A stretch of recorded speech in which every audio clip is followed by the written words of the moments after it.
Welcome back. So, one of the things that I do is I like helping the newcomer if they want the help, of course. I understand that I don't have any power to get them sober. The same understanding that I can't get them drunk and I can't sober them up. This all has to be on you, on that person. A lot of times when people go out, I believe they're just not ready. They are just not ready at all. They can't be honest with themselves. When I came in, I was beat up from the floor up. Um, I was spiritually bankrupt. This and this were done. I had no, I had nothing. I didn't want to live the way I had been living my my whole life. That's with fear, tension. Um, my solution was always to reach for alcohol or to change this up here, and I got tired of that. And I get tired of that, so I come in here and I do the same thing with other people. If they want this, I will work with them. If they don't want them, good luck. Go find yourself another sponsor. There's plenty of ways that you can stop drinking and stay stop. There's plenty of ways that you can find spirituality. There's plenty of ways. This is just one way, and it happened to work for me. And it happened to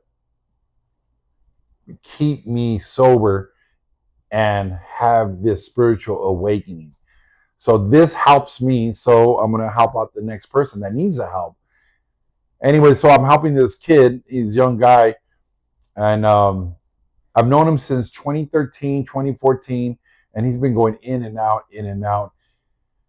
Recently, he just finished with a year. I saw him post something on Facebook that he had just got a year, and I text him, hey, congratulations on that year. I know how much you've been struggling. And he says, of course, thank you. And he puts pictures of him and his family. It's all good. And then I hadn't seen him in a while. Then recently, a few months ago, he reached out and says, hey, can you help me go through the book? And I say, sure. And the thing about going through the book, it's not like I'm giving advice. I've said this before. It's more like I'm just trying to help you look at life in a different perspective, in a different way. And they did to me, my sponsor, he also did the same thing. He just helps me look at life in a different way. And at the end, it's my choice to do I want to do this or do I want to do that? Do I want to do God's will or do I want to do it the way I want to do it? And that's the journey. Anyways, so when we met up, I asked him, hey, you got that year. What happened? He goes, actually, I was a month away from getting 2 years. And I said, oh shit, what happened, man? And he told me that he did not give this away. He stopped going to meetings. He stopped talking to his sponsor. He just stopped doing everything. And I said, man. And so he goes out. This is why I keep doing what I'm doing, because I don't want to lose contact with God. I don't want to lose contact with the people about me. And being in contact with those reminds me of how I am and how I can be. This alone already reminds me I'm very selfish and very self-centered and fear-driven. So we start talking about the powerlessness of alcohol, and he always thought that he still had that power, that choice, but he kept going in and out, in and out. And it says it doesn't look like you have any power. Sounds like you're powerless, but you can't see it. And he just keeps doing it over and over. And I remember sitting there, we would meet up at Starbucks, and I remember we would sit there and read the book. We got as far as there is a solution, and we're chilling and reading the book. We were going through the doctor's opinion, then we did Bill's story, and we're talking about the whole powerlessness and why does he keep going back to where he goes to, knowing what's going to happen. And so we were there talking, and we were just talking about the whole powerlessness. And at that moment, on that day, his eyes lit up, and he said, "Shit, I never admitted that I was powerless." So for that moment, his eyes lit up, I lit up, and I was like, "Hell yeah!" He hears me. He hears the book. He can identify. Fast forward a couple weeks after that, which was this Sunday that just passed. So July 12th comes, which happens to be on a Sunday, and I always meet him 9 a.m. and we've been meeting at the park. And usually he shows up about 10 minutes before 9, and I'm there, and he hasn't shown up. So I text him and I said, "Hey, man, did I miss a text from you saying that you were going to make it today? Where are you at?" And I didn't hear anything from him.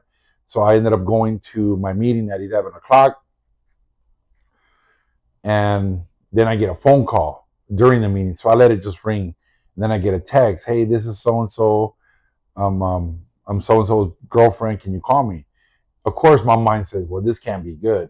I was thinking like, well, he must have gone out, or they don't know where he's at. He lost his job, so he's gonna go to rehab again, or all this stuff. So then at break time, I go outside, give her a call, and she says, "Johnny, is this Johnny, the one that's helping my boyfriend out?" And I said, "Yes, this is him." And then she just starts bawling, just crying, and she just tells me, you know, they found him dead on Friday. He OD'd, and they found him dead on Friday. And I was just like, man, this is the first time I've gone through this. Usually people go out. We take for granted. I hear it a lot in the rooms that people really believe that they can go out and come back anytime. Same thing. I thought the same thing kind of with him. It's like, well, if he goes out, he'll come back. But the thought of dying, it's like it wasn't there because he's done it so much. And I remember telling him, like, dude, one day you're not gonna be lucky. One day it's gonna be like you're gonna be gone. Yeah, I know, and this is why I don't want to do this no more and stuff like that. But we always hear that stuff in the rooms, like people take for granted that life, that we only got one day at a time, literally like one day at a time. For me, most of the time, it's 1 minute at a time, 1 hour at a time, 1 minute at a time.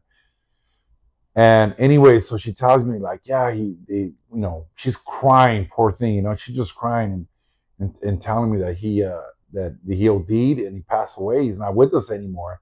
And I was just like shocked. I was just like, it was definitely a different experience. I've never felt this before. And I'm not trying to make it about me, but I've never had this experience where I'm helping someone. I've had a few people that they go out and you never see them again or hear from them, and they go out. I even had some guy just telling me to fuck off. Fine, but for someone to OD and die, that hasn't happened. And of course, I felt a little different about that. So I ended up listening to her, what happened, and just terrible. I really felt bad for her. I really feel bad for her family. I really feel bad for his parents because, like I said, he loved his parents. I believed he wanted to stay sober. I believe that he didn't want to die, but he had other plans. He wanted to do what he did, not die, but he wanted to party. Like, how many times I've driven drunk with my daughter. Thank God that I put her in harm's way, but nothing ever happens. So thank God. I know the consequences. He knew the consequences, but I don't know. I don't believe that he did that because he wanted to die. I just believe that he did it to run away from his feelings, whatever he was thinking at that moment. He wanted to run away, escape, and that was a solution. But this time, he's not coming back. So we were talking, and man, it sucks, and that was just one thing, an experience for me that man, life is short. You don't know when you're coming back, even if you're not an addict. You don't know when you're not gonna wake up the next morning. In the morning when I wake up, I always thank God, thank you for another breath in my lungs. Thank you for waking me up. Thank you for, you know, being healthy at this moment today and being able to take my walks in the morning. You know how blessed I am that I'm able to walk? That's a blessing itself. I don't want to take that for granted. So So that happened, and I was in shock. So after I got off the phone with her, I called my sponsor because I don't want to. I didn't want that stuff in my head because my head will keep going, playing and playing, and start blaming me, like I had something to do with it.